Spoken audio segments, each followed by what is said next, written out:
Hay 30 años de silencio entre el nacimiento de Ismael y los sucesos de Génesis 17. Dios tenía que esperar que Abraham y Sara murieran para sí mismos, de modo que su poder de resurrección pudiera mostrarse en sus vidas. Dios se reveló como el Dios Todopoderoso, el Shaddai, el Todo Suficiente. Aquí notamos cómo se repite mi pacto en este capítulo. Su cumplimiento descansa en Dios, no en el hombre. Y notamos también las repetidas afirmaciones. Haré. Abraham significa padre enaltecido. Abraham significa padre de una multitud. Sarai se dice que significa contenciosa, pero Sara quiere decir una princesa. Sus nuevos nombres prepararon la nueva bendición al entrar en su nuevo hogar. Solo la gracia de Dios puede tomar dos idólatras paganos y hacer de ellos rey y reina piadosos. La risa de Abraham en el versículo 17 fue de una fe gozosa, la de Sara de incredulidad. Isaac significa risa. Dios rechaza a Ismael y establece su pacto con Isaac y sus descendientes. Sin embargo, en su gracia designa una bendición especial para Ismael. Bienvenidos a Entre Biblias. Ahora nuestro tercer programa. Bienvenidos a todos que nos ven a través de los diferentes canales de televisión y a través de todas las redes sociales. Siéntanse ustedes en libertad y con la autorización de poder compartir estos programas. Bienvenidos a Entre Biblias.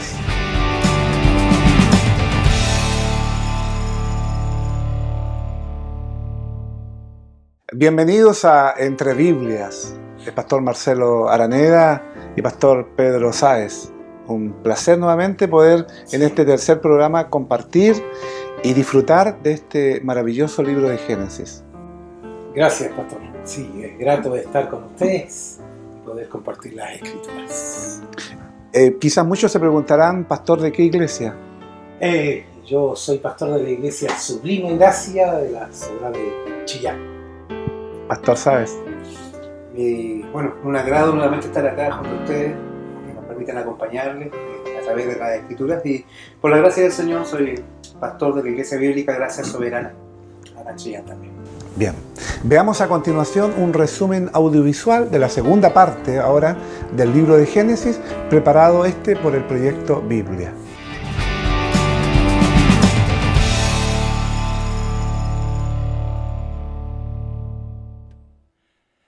Estamos yendo a través del libro de Génesis, el cual está compuesto de dos partes principales. La primera parte comienza en el jardín, en donde vemos a la humanidad caer en una espiral descendente hacia la autodestrucción. Termina en la Torre de Babel, donde una humanidad rebelde es dispersada por Dios. Luego, la segunda parte de Génesis hace un acercamiento y se concentra en una sola familia. Y justo en el medio está una historia que une a las dos partes de Génesis y nos ayuda a entender de qué se trata todo el libro.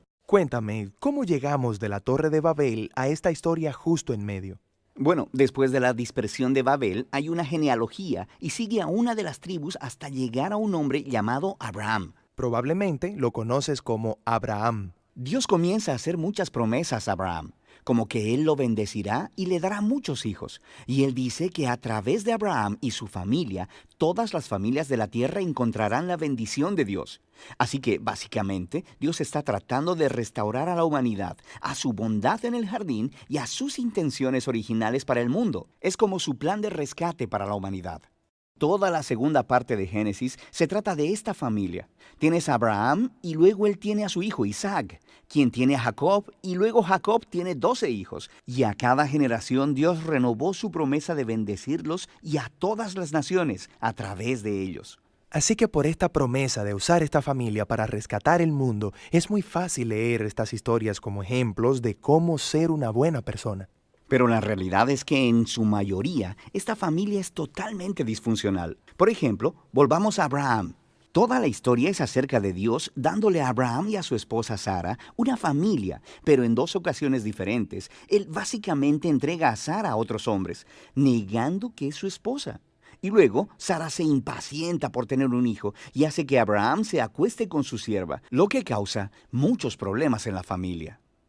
Ellos se envejecen mucho y tú empiezas a pensar que no hay forma de que ellos vayan a tener un hijo, pero luego milagrosamente lo tienen. Es Isaac. Isaac tiene 2 hijos, Esaú y Jacob, y parece que las cosas van bastante bien. Pero Jacob, el hermano menor, quiere la herencia de la familia que le pertenece a Esaú, el hermano mayor. Así que él hace un plan para robar la herencia de su padre Isaac, que para este punto de la historia ya está viejo y ciego. ¿Quién hace eso? Es horrible, robarle a tu padre ciego. Sí, y luego simplemente se va. Así que Jacob va y tiene 12 hijos y una gran familia. Pero Jacob ama a su 11º hijo, José, más que a todos los demás. Así que le da una túnica especial de muchos colores y por esto sus hermanos empiezan a odiarlo. Tanto que hasta planean matarlo. Pero no lo hacen. En lugar de eso, lo venden como esclavo en Egipto. Mientras estaba en Egipto, a través de una serie de eventos muy extraños,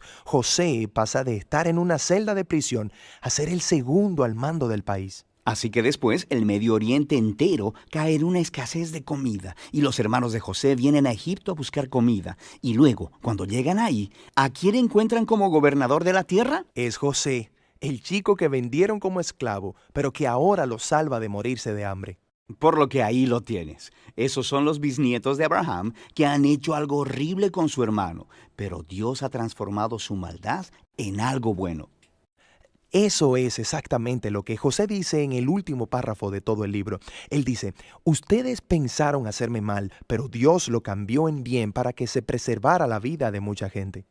Estas palabras concluyen el libro porque en realidad resumen el mensaje de toda la historia hasta ahora. Los humanos continúan eligiendo el mal y nosotros pensamos que están arruinando el plan de Dios. Pero Él sigue transformando el mal en bien y de alguna manera Él va a usar esta familia para restaurar a la humanidad de nuevo en el jardín. Así que ese es el libro de Génesis, pero todavía no sabemos cómo Él usará a su familia para llevarnos de nuevo al jardín. Claro, pero este es solo el primer libro, así que eso es lo que el resto de la Biblia responde.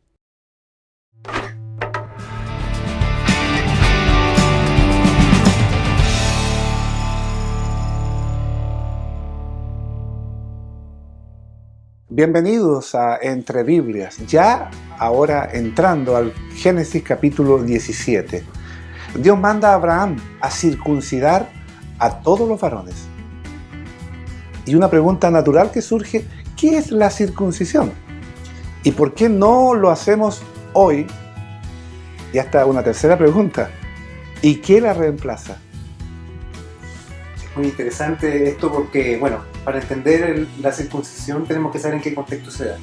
Aquí nosotros lo que estamos viendo es la ratificación del pacto de Dios con Abraham, y ahora, ¿cierto? Él manda a Abraham que él en su cuerpo lleve una marca que va a ser permanente, y que esa marca, ¿cierto?, va también a alcanzar y debe ser aplicada a todos los hombres que viven en su casa. Ahora, ¿por qué? Cuando uno entiende lo que es un pacto, quiero explicar un poquito, no tomar mucho tiempo. El pacto es un compromiso, un acuerdo formal entre dos personas y que establece o define los límites de una relación. En el caso de Dios con el hombre, no es un pacto entre dos partes iguales, porque el hombre nunca estará en condiciones de ofrecerle algo a Dios ni reclamar algo a Dios. Lo que estamos viendo acá es un pacto que emana de la voluntad de Dios, es un pacto que surge de la gracia de Dios hacia el hombre.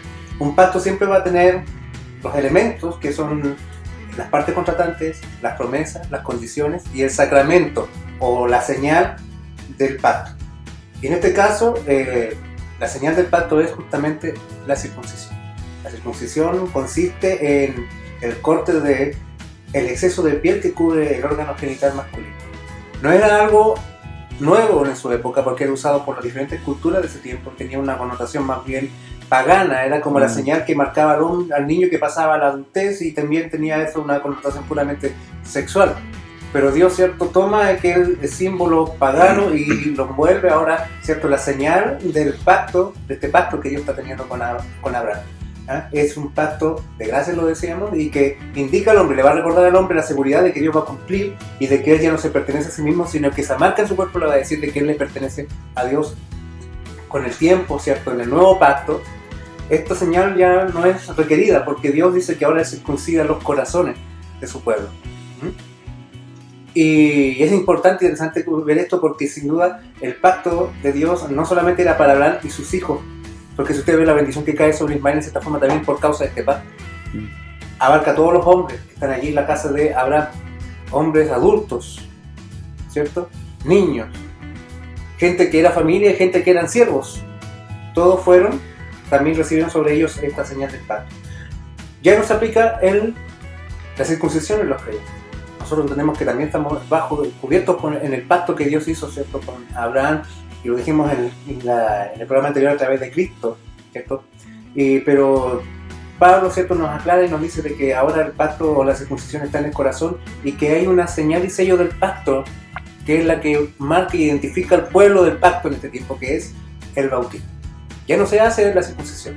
Ahora nosotros, ¿cierto?, practicamos el bautismo también como una señal y sello del pacto de Dios. Aun cuando en el tiempo de Pablo estaban los judaizantes que querían ser cristianos, pero querían imponer todavía la circuncisión. Así es, y él se puso ferozmente contra esa práctica. Y aun cuando hay algo paradojal, Pablo circuncidó a Timoteo, pero no lo circuncidó porque creyera que era necesario hacerlo por la ley, ¿no es cierto?, en el Antiguo Testamento, sino porque dejaran de molestar y dejaran de desviar la atención de la predicación de Timoteo, ¿no es cierto?, porque las acusaciones y las persecuciones contra Timoteo es porque él no había sido circuncidado. Finalmente desviaban la atención de lo más importante, que era el mensaje. Y Pablo lo circuncida no porque creyera que eso lo iba a hacer mejor, sino para que ya dejaran de poner ese obstáculo o usar eso como una excusa. Así es. Bueno, vamos a Génesis capítulo 18. Dios promete el nacimiento de Isaac, el hijo de Abraham y Sara.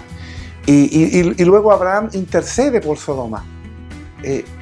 ¿Cómo era Sodoma y en qué se parece actualmente a nuestra sociedad? El hombre persiste en su pecado, persiste en su rebelión para con Dios. Y Sodoma tipifica el corazón perverso y caído del hombre. Creo que la depravación total del hombre, la cual sucede ahí en el Génesis, se ve plasmada muy clara en la ciudad de Sodoma. Sodoma no está solo limitada al tema como algunos la han tipificado como la homosexualidad, el gran pecado de Sodoma, sino que era el conjunto de actitudes en contra de Dios. No era un tema tan solo de homosexualidad. No solamente una perversión sexual, no, sino que... No había solo una perversión sexual, sino que había una disposición del corazón de los habitantes de Sodoma en contra de Dios, en contra de sus principios, en contra de su diseño. Y en eso tenemos que ver cómo el mundo presente de hoy se parece a Sodoma. Porque la depravación total persiste, ¿no es cierto?, en el corazón del hombre sin Dios. Y la tendencia natural y normal del ser humano sin Dios es alejarse de Él, no querer, no desear nada de Él. Sí. Y aquí quizás tangencialmente podemos decir, el Señor Jesús menciona que en un periodo del final de los tiempos se parecerán a los días de Noé y a los días de Lot. Sí. Y vemos cómo la humanidad, cómo este mundo, la sociedad de Lot, se caracterizó por la incredulidad. Y en el día de hoy, quien más crece en el mundo, no solo cristianos, sino que es el ateísmo y el agnosticismo, que el ateísmo niega que Dios existe y el agnóstico dice que no hay pruebas para decir que Dios existe. Son como primos hermanos de los ateos. Pero al fin y al cabo es la tendencia del mundo en el día de hoy. Sí, el agnosticismo es como la posición más cómoda que el hombre toma para quedar bien con todo. Porque es un ateísmo. Claro, sí, porque en sí dice no es que no crea que Dios no exista, creo que si existe es imposible conocerlo. Entonces acomoda, sobre todo en la política. Nosotros vemos que los políticos son todos agnósticos, quieren quedar bien con los que creen y quieren quedar bien con los que no creen. Y el hombre siempre ha tenido esa tendencia. Recuerde usted que cuando Dios llama a rendir cuenta a Adán llega justificando y no reconociendo su culpa. Y rechazando en sí, desobedeciendo las ordenanzas de Dios. Sodoma es eso, es un tipo de la sociedad actual. Sí, es un tipo de una sociedad que ha decidido vivir sin Dios. Sodoma decidió vivir sin Dios. La sociedad nuestra de hoy está decidiendo vivir sin Dios, erradicándolo de sus corazones, de sus leyes, de sus colegios, de todo lugar. Y si nosotros ya hemos avanzado 20, 21 capítulos y vemos, ¿no es cierto?, ya desde el capítulo 3 que se repite la constante. El hombre siempre rebelándose contra Dios, el hombre siempre queriendo hacer lo que le parece bien y buscando siempre un plan B, que es el plan B que siempre le fracasa y siempre trae terribles consecuencias para la sociedad. Bueno, y entramos a Génesis capítulo 21 y nace Isaac. El capítulo 22, Dios ordena a Abraham sacrificar a su hijo Isaac. Algo que parece irracional, que Dios, ¿no es cierto?, le concedió ese hijo tan deseado y que después de un día para otro le diga, bueno, toma a tu hijo y sacrifícalo y mátalo. ¿Qué pretendía con esto? Bueno, nosotros tenemos la ventaja de que vamos al texto bíblico y leemos que es, en Génesis 22:1 dice, Dios probó a Abraham. Nosotros sabemos que esto es una prueba de la fe de Abraham. Pero el problema está en que Abraham no lo sabía. O sea, nosotros lo sabemos, pero Abraham no lo sabía. Pero Dios lo sabía, porque yo he escuchado gente que dice, no, era para ver Dios si Abraham le era obediente o no. Estamos hablando que entonces no es un Dios omnisciente. No, para nada. O sea, bueno, Dios tiene el control de todas las cosas y sin duda Dios esperó el momento preciso para demandarle esto a Abraham. O sea, vea usted que ya el niño ha nacido, han pasado varios años, es ya un adolescente. Sin duda los afectos, los vínculos han crecido, se han estrechado aún más. Y en ese tiempo, en ese momento, Dios viene y le pide esto. Abraham obedece, ¿cierto?, a Dios y toma a su hijo. Pero note usted que cada vez de que él deja a sus criados en un punto y él continúa hacia el monte, ¿cierto?, el monte Moriah, con su niño, el niño le va preguntando, bueno, papá, ¿y dónde? Tenemos la leña, tenemos el fuego, pero falta el animal para el sacrificio. Y él le responde, ¿cierto?, Dios se proveerá, ¿cierto?, de carnero para el sacrificio. Y a los siervos que quedaron abajo le dijo, vamos y volveremos. Habla en plural. O sea, él tenía la esperanza y la confianza en que Dios de una u otra forma iba a proveer. Exactamente. Entonces lo que nosotros vemos acá de que Dios está probando a Abraham.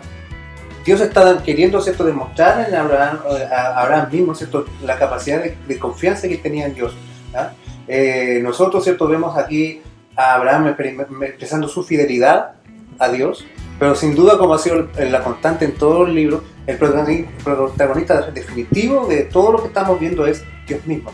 Porque al final Dios muestra su poder, su fidelidad y provee ese cordero, ese carnero. Abraham quizás tenía esa esperanza. Y si nosotros vamos al libro de Hebreos, él sabía que Dios era tan fiel que inclusive si tuviese que llegar a consumar el sacrificio, ¿cierto? Porque no solamente significaba enterrar un puñal en su niño, sino que aparte de eso tenía que quemarlo sobre el altar.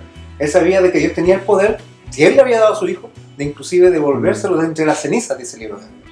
O sea, en su corazón había una certeza, había una confianza en el poder de que Dios cumpliría sus promesas. Pero también, ¿cierto?, esto tiene una intención, mostrarnos a un padre dando a su único hijo, o estando dispuesto a dar su único hijo, por obediencia o por fidelidad.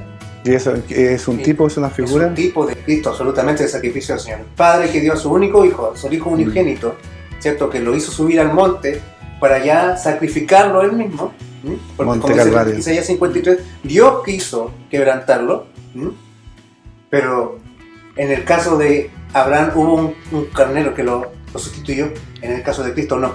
Él fue el sacrificio. Y sin duda, hermanos, acá lo que nosotros estamos viendo es justamente una manifestación tipológica del sacrificio del Señor por nuestros pecados. El Cordero de Dios que quita el pecado del mundo. Y Dios proveerá, que muchos lo usan para hablar de bienes económicos, no te preocupes, te falta dinero, Dios proveerá. No, Dios no está hablando que va a proveer riqueza, vehículos, casas. Dios va a proveer el sustituto para nuestra salvación.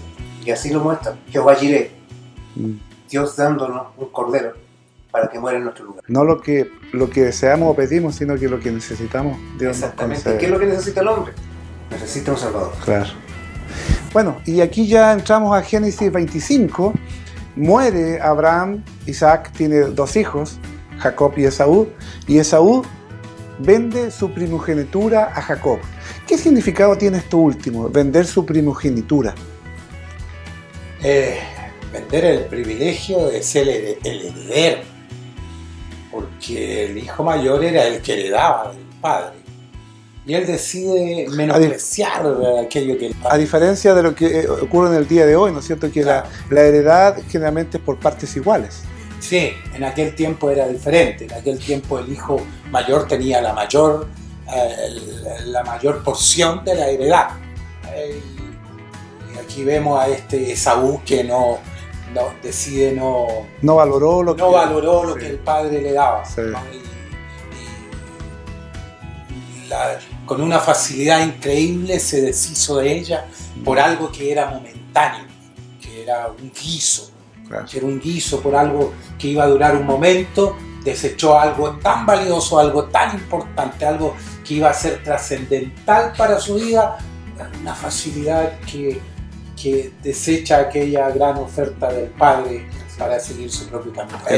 El menosprecio hacia Claro. las cosas valederas, importantes, Sí. eternas, ¿no es cierto? Sí. Por sobre las cosas circunstanciales, pasajeras, que muchas veces como seres humanos nos atraen más o nos gustan más o dedicamos más tiempo a eso por sobre las imperecederas eternas que son las espirituales. Sí, el hombre tiene la misma actitud de Esaú. Creo que a veces tenemos ese corazón que tiene esa tendencia a proteger lo que perece, a atesorar lo que se corrompe, con aquello que es eterno. Y Jesús fue duro, ¿no es cierto?, cuando dice, ¿qué gana el hombre con obtener todo las ganancias había y por haber?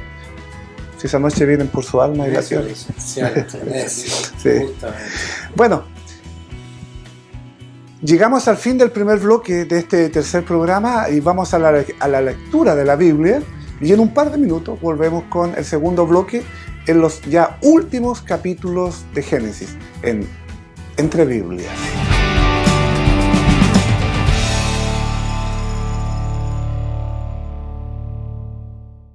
Quiero invitarte a que puedas tomar tu Biblia, tu teléfono celular o tu computador y puedas buscar Génesis 45 y puedas acompañarme en la lectura de hoy. No podía ya José contenerse delante de todos los que estaban al lado suyo, y clamó: «Haced salir de mi presencia a todos», y no quedó nadie con él, al darse a conocer José a sus hermanos. Entonces se dio a llorar a gritos, y oyeron los egipcios, y oyó también la casa de Faraón. Y dijo José a sus hermanos: «Yo soy José, ¿vive aún mi padre?». Y sus hermanos no pudieron responderle, porque estaban turbados delante de él. Entonces dijo José a sus hermanos: «Acercaos ahora a mí». Y ellos se acercaron, y él dijo: «Yo soy José, vuestro hermano, el que vendisteis para Egipto. Ahora pues, no os entristezcáis ni os pese de haberme vendido acá, porque para preservación de vida me envió Dios delante de vosotros. Pues ya ha habido 2 años de hambre en medio de la tierra, y aún quedan 5 años en los cuales ni habrá arada ni siega. Y Dios me envió delante de vosotros, para preservaros posteridad sobre la tierra, y para daros vida por medio de gran liberación. Así pues, no me enviasteis acá vosotros, sino Dios, que me ha puesto por padre de Faraón y por señor de toda su casa, y por gobernador en toda la tierra de Egipto. Daos prisa, id a mi padre y decidle: así dice tu hijo José, Dios me ha puesto por señor de todo Egipto. Ven a mí, no te detengas. Habitarás en la tierra de Gosén y estarás cerca de mí tú y tus hijos, y los hijos de tus hijos, tus ganados y tus vacas, y todo lo que tienes. Y allí te alimentaré, pues aún quedan 5 años de hambre, para que no perezcas de pobreza tú y tu casa, y todo lo que tienes. He aquí vuestros ojos ven, y los ojos de mi hermano Benjamín, que mi boca os habla. Haréis pues saber a mi padre toda mi gloria en Egipto, y todo lo que habéis visto, y daos prisa y traed a mi padre acá. Y se echó sobre el cuello de Benjamín su hermano, y lloró, y también Benjamín lloró sobre su cuello. Y besó a todos sus hermanos, y lloró sobre ellos. Y después sus hermanos hablaron con él. Y se oyó la noticia en la casa de Faraón, diciendo: los hermanos de José han venido. Y esto agradó en los ojos de Faraón y de sus siervos. Y dijo Faraón a José: di a tus hermanos, haced esto, cargad vuestras bestias e id, volved a la tierra de Canaán, y tomad a vuestro padre y a vuestras familias y venid a mí, porque yo os daré lo bueno de la tierra de Egipto, y comeréis de la abundancia de la tierra. Y tú manda, haced esto, tomaos de la tierra de Egipto carros para vuestros niños y vuestras mujeres, y traed a vuestro padre y venid. Y no os preocupéis por vuestros enseres, porque la riqueza de la tierra de Egipto será vuestra. Y lo hicieron así los hijos de Israel, y les dio José carros conforme a la orden de Faraón, y les suministró víveres para el camino. A cada uno de todos ellos dio mudas de vestido, y a Benjamín dio 300 piezas de plata y 5 mudas de vestidos. Y a su padre envió esto: 10 asnos cargados de lo mejor de Egipto, y 10 asnas cargadas de trigo, y pan y comida para su padre en el camino. Y despidió a sus hermanos, y ellos se fueron. Y él les dijo: no riñáis por el camino. Y subieron de Egipto, y llegaron a la tierra de Canaán a Jacob su padre. Y le dieron las nuevas, diciendo: José vive aún, y él es señor en toda la tierra de Egipto. Y el corazón de Jacob se afligió, porque no los creía. Y ellos le contaron todas las palabras de José que él les había hablado. Y viendo Jacob los carros que José enviaba para llevarlo, su espíritu revivió. Entonces dijo Israel: basta, José mi hijo vive todavía. Iré y le veré antes que yo muera.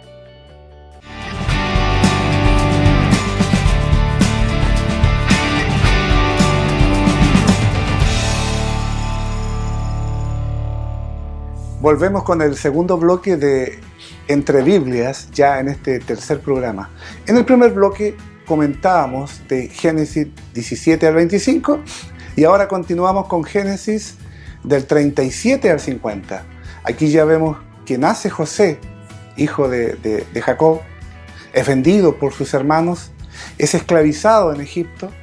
Allí de esclavo pasa a convertirse en el segundo de Egipto, después del faraón. Los hermanos de José vienen a Egipto con alimentos debido a una hambruna, y José les perdona, se reconcilian y trae toda su familia a vivir a Egipto. ¿En qué José tipo o figura de Cristo? Bueno, en realidad si uno ve la vida de José, hay muchos elementos que nos anticipan la obra y la vida del Señor Jesucristo. Cuando hablamos de un tipo, estamos hablando de una figura hermenéutica, ¿cierto? De la hermenéutica o de la forma de interpretar la Biblia, donde vemos un elemento, ¿cierto? Una persona, un oficio o algo del Antiguo Testamento que tiene un cumplimiento o que está representando algo que ha de verse de nuevo cumplido en el Nuevo Testamento, por decirlo de una manera, especialmente relacionado con la persona y la obra de Cristo. Por ejemplo, algunas cositas así como súper especiales. José y Jesús fueron especialmente amados por su padre. Ni José ni Jesús hicieron nada para exacerbar el odio que sintieron tanto los hermanos de José como los líderes religiosos en los tiempos de Jesús. El padre de José lo mandó a buscar a sus hermanos y él estuvo dispuesto a ir. Cristo vino, ¿cierto?, a buscar y a salvar lo que se había perdido. A José lo vendieron por 20 piezas de plata, a Jesús también lo vendieron, claro, por 30 monedas de plata. Los hermanos de José lo rechazaron como alguien que pudiera reinar sobre ellos. Y no es esto lo mismo que hace el hombre, rechazar a Jesús para que no reine sobre él. José y Jesús fueron condenados también a morir.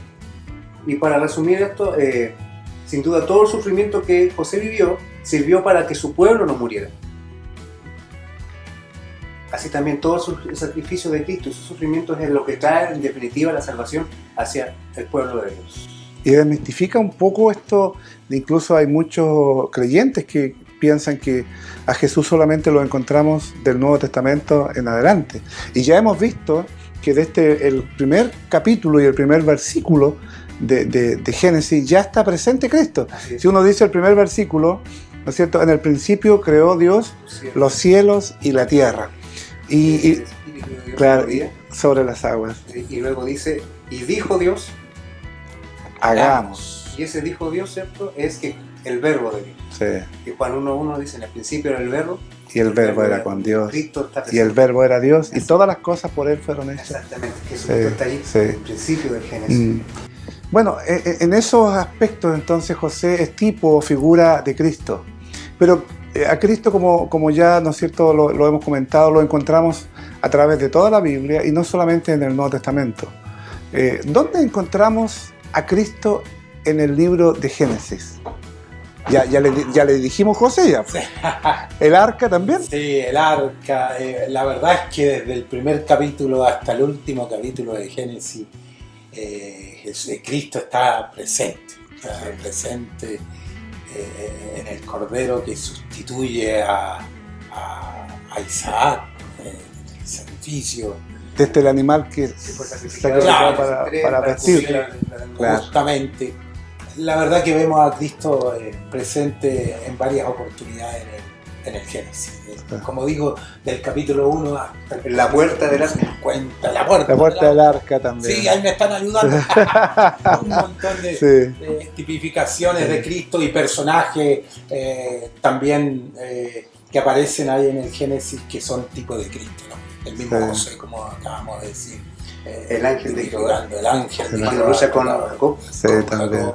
Claro, ahí está presente también Cristo. Y le seguiremos viendo, ¿no es cierto?, en los siguientes libros, ¿no? O sea, a través de toda la Biblia encontramos Sí. entonces a Cuando Cristo. viene también a donde Abraham, a su tienda, a anunciarle ya que Sí. de ahí un año van a ser, ¿cierto? Sí, Isaac, también. está Cristo presente allí. Sí. ¿Qué es lo que más le ha sorprendido a ustedes de estos 3 primeros programas en torno a Génesis? Algo que le haya llamado poderosamente la atención. Bueno, yo podría agregar o ver de que Dios cuando llama al hombre, ¿cierto? Nos llama al que yo llamaría. Llamó, ¿cierto?, a Abraham y vemos que la vida de Abraham tiene muchos altibajos. Vemos que Dios, ¿cierto?, escoge a Jacob. Y Jacob es un hombre que con un carácter completamente reprobable. Claro.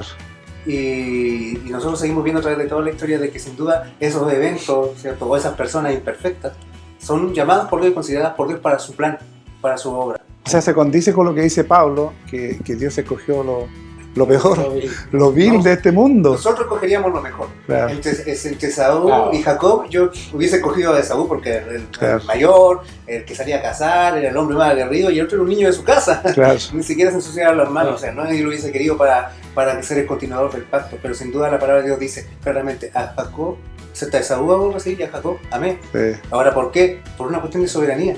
¿Qué estoy viendo yo aquí? Hermano, la doctrina de la elección soberana de Sí. Dios. Dios salva a quien quiere, de quien quiere Él tiene misericordia. Y eso, hermano, el libro de Cuesta. Génesis lo va estableciendo claramente. ¿A cuántos hermanos les cuesta entender esto? Le Porque- asusta. Y yo creo que es más bien la soberbia, la soberbia pero como escuché una vez a alguien que dijo, pero es que algo tenemos que hacer nosotros, no puede hacerlo todo el Señor. Claro. La Biblia nos muestra de principio a fin una forma en que Dios trabaja. Él es el protagonista, el Génesis, Él es el protagonista, Él es el creador, Él es el salvador, Él es el redentor, Él es el que hace el pacto, sin duda. Todo está en Dios, todo depende de Dios. El control de la historia. Es soberano. Me llama la atención acá es cómo el hombre, a pesar de su debilidad, a pesar de su desacierto, a pesar de tomar decisiones, de hacer las cosas a su manera, en ningún momento logra desestabilizar el plan, el propósito de Dios. El propósito de Dios sigue intacto, a pesar de que el hombre toma decisiones contrarias, a pesar de que el hombre desobedece a Dios, Dios siempre tiene todo bajo control. Es interesante ver eso, como saber de que así como Dios escogió a hombres imperfectos, consideró los errores de estos hombres imperfectos y en medio de todo aquello Dios obró para bien todo aquello lo obró. La historia de José es fascinante. A mí la historia de José es un... Es como para un programa. Claro, es como para un programa. Ver Sí. cómo tiene una promesa, tiene sueños de Dios, que él va a llegar a gobernar, y como todo lo que le sucede es contrario a ello, Sí. Y que se torna como paradojal, y al final termina donde Dios le había dicho que iba a estar. Y eso nos da seguridad de que Él nos escogió, Él nos llamó, y a pesar de nuestras debilidades, a pesar de nuestros errores, Dios tiene el control de nuestras vidas. Y Dios, en su inmenso amor y misericordia, va a llevarnos donde Él ha determinado que vamos a llegar. La perseverancia de los santos, que no está basada en la obra de los hombres, Claro. sino en la obra de Dios. Claro. Eso no quita de que el hombre Tiene responsabilidad. tiene responsabilidad, eso no quita que los errores del hombre tendrán consecuencias para él. Y de hecho, por ejemplo, yo puedo, solamente con esto ya concluyo, hay muchos elementos del Génesis que se desaparecen por toda la Biblia y que nosotros los vemos aparecer nuevamente, ¿dónde? En el Apocalipsis. El árbol de vida, por ejemplo, ¿se acuerdan ustedes? Sí, Que se perdió. Sí. Nosotros lo vemos donde está presente, otra vez está allá en la Nueva Jerusalén. El Edén, ¿cierto? Perdido, lo vemos ahora bajando del cielo en la forma de una gran ciudad. Y sin duda, ¿qué nos dice esto? Dios tiene el control, como dice el pastor, de la historia, y la redención es perfecta. Nos vamos a gozar un día de ver de que este Dios poderoso, este Dios grandioso, cumpliendo y sacando adelante todo su plan. Y gloria a Dios, Él nos quiso considerar también a nosotros en su salvación. Amén. Y como aquellas cosas que aparentemente se ven aparentemente malas, como Dios las transforma en buenas. ¿Ah? Como todo lo que los errores que el hombre cometió, o aquellas cosas que aparentemente eran malas, Dios las transforma en buenas, ¿cierto? Y como paralelo a todo eso, la gracia de Dios va, ¿no es cierto?, allí junto a cada uno de nosotros. Bueno, Génesis, estimados televidentes y auditores, empieza con un jardín y termina con un ataúd. El de José. ¿Qué comentario de los resultados del pecado en el mundo? Pero la Biblia termina con la descripción de una hermosa ciudad jardín, el hogar de todos los que depositan su confianza en Jesús. La historia bíblica puede resumirse en 4 jardines: el Edén, donde entró el pecado; Getsemaní, donde Cristo se entregó a la muerte; el Calvario, donde murió y fue sepultado; y el jardín del paraíso celestial que menciona justamente Apocalipsis 21. Entre Biblias, ya al final de nuestro tercer programa, hagamos esta mirada a nuestros corazones, tal como nuestros pastores así lo han aconsejado, mirar nuestro corazón. Y al mirar nuestro corazón a través de la palabra de Dios, no vamos a encontrar nada bueno. Pablo dijo de los pecadores: yo soy el primero. La depravación total del hombre, que es una doctrina que muchas veces nuestro orgullo no nos permite reconocernos, porque siempre encontramos algo bueno en nosotros. Siempre vamos a encontrar que algo bueno tenemos y queremos compararnos con alguien que es peor de nosotros. Pero les invitamos para que busquen a este Cristo de las Escrituras a través justamente de su palabra y puedan allí gozarse, alegrarse, encontrar la paz y la bendición que solamente en Él pueden encontrar. Ya hemos visto cómo cuando el hombre ha querido hacer las cosas a su manera, siempre ha fracasado, y las consecuencias hasta el día de hoy las vivimos. Llegando ya al final de nuestro tercer programa, nos queda recordarles que el objetivo de este programa, como lo hemos dicho en todas las oportunidades, es motivarles a leer y a estudiar la Biblia. Le invitamos para que en el transcurso de la semana se dé el tiempo de leer este libro de Génesis. El empaparse de las palabras de Dios traerá bendición a su vida. Y si Dios quiere, nos encontramos la próxima semana con ahora un nuevo libro del Nuevo Testamento. Iremos a los vientos con Entre Biblias. Saludos cordiales. Gracias, pastores. Saludos. Muchas gracias.